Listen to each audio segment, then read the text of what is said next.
The term Bible journey has a lot of different layers of meaning to it for us. Of course, it means Bible study, a destination that requires a lot of work and a lot of unknown. But we use the word also because there's something about the Bible itself, the content of the Bible, which is about a journey. Bible journey is the story of people who are on the move. Adam and Eve leaving the Garden of Eden.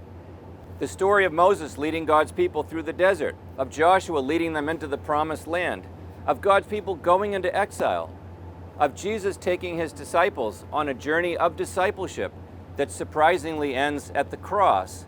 But then after the cross, he sends them on a journey out into the Roman world. And then, of course, there's the journeys of Paul. These are journeys of faith. These are journeys of obedience and discipleship. Paul, who ministered in this area, the Aegean Sea, where I'm now standing on a boat, Paul ministered here and he traveled 10,000 miles on land and sea. A lot of those journeys involved Paul's excitement and enthusiasm for the calling he had to present the gospel where he was going.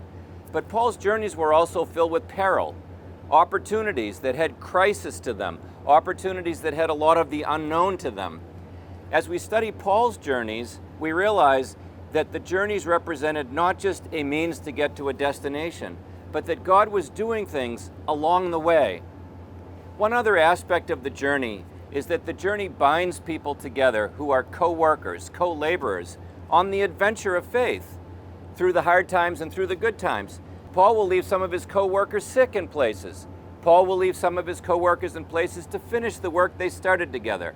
They will often separate and rejoin.